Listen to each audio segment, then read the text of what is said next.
دوسرا واقعہ انہوں نے یہ سنایا، حضرت مولانا مفتی محمود الحسن شاہ صاحب نے، کہتے ہیں سن 1992 کی بات ہے، ہم تبلیغ میں سیالکوٹ آئے، تو سیالکوٹ آئے تو وہاں جو اڈا ہے، اڈے سے اس ٹائم ٹانگے جاتے تھے، مدرسے میں جانا تھا، کسی جگہ تشکیل ہوئی ہماری تو ٹانگے پر بیٹھے، کہتے میرے ساتھ ایک عرب کا مہمان تھا، تبلیغ میں عرب سے بھی آتے ہیں، مصر سے، سعودی عرب سے، تو ایک عرب کا مہمان تھا مصر کا، اس کا نام تھا محمد حسن۔ کیا نام تھا؟ بہت پیارا نام ہے، نام بھی پیارا ہے اور وہ بندہ بھی بہت پیارا تھا۔ محمد حسن تھا، عربی مصر کا، وہ میرے ساتھ بیٹھا ہوا ہے ٹانگے پر، تو ٹانگے والے نے ایسے کیا کہ اس کا گھوڑا سا چل نہیں رہا تھا، اس نے زور سے کوئی چابک مارا، زور سے، جب زور سے چابک مارا اس کو، تو وہ جو محمد حسن ہے، کہتے ہیں مجھے عربی میں کہتے ہیں کہ اس کو بولو، یا اس کو بے زبان جانور ہے، اس کو مارے نا، بے زبان جانور ہے، اس کو اتنا مارے نا، اتنے زور سے اس نے مارا ہے کہ میرا جو ہے جسم کانپنے لگ گیا۔ تو کہتے ہیں میں نے اس کو نا، مفتی صاحب کہتے ہیں کہ میں نے اسے بولا ٹانگے والے کو کہ یہ ہمارے ساتھ مہمان ہیں، عرب کے ہیں،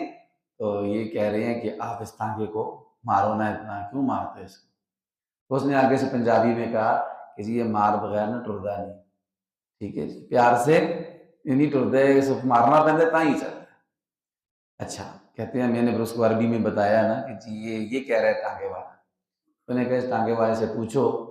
ٹھیک ہے جی، کیا تم اللہ کی مانتے ہو؟ کیا تم اللہ کی مانتے ہو؟ یہ تو اس کا مالک ہے نا گھوڑے کا، یہ تیری نہیں مانتا تو اس کو چابک مارتا ہے، اس کو ڈنڈے مارتا ہے،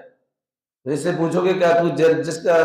تو بندہ ہے اللہ، جو اللہ تیرا مالک ہے، تو اس اپنے مالک کی مانتا ہے؟ کہتے ہیں جب میں نے اس کو یہ بتایا کہ شیخ یہ کہہ رہے ہیں، عربی والا بندہ یہ کہہ رہے، کہتے ہیں وہ جو ٹانگا چلانے والا تھا نا، اس کے ہاتھ سے نا جو چابک تھا اس کے پاس نا مارنے کے لیے، وہ اس کے ہاتھ سے گر گیا، اس نے پھینک دیا، اور اس کی آنکھوں سے آنسو جاری ہو گئے۔ کہنے لگا کہ میں سمجھ گیا یہ شیخ نے مجھے کیا کہا ہے، اسے مجھے یہ کہا ہے کہ جس طرح تو اس کو مانتا ہے نا، مارتا ہے نا، اس طرح رب کی تو جب نہیں مانتے تو اللہ تعالیٰ تمہیں مارے نا، اللہ اپنا قہر اور غضب تیرے اوپر نازل کرے نا، تمہیں سمجھ آ جائے۔ وہ اللہ جس طرح مہربان ہے، غفور ہے، ہمارا مالک ہے، تو ہمیں یہ چاہیے کہ جس کا مالک اللہ تعالیٰ نے ہمیں بنایا ہے،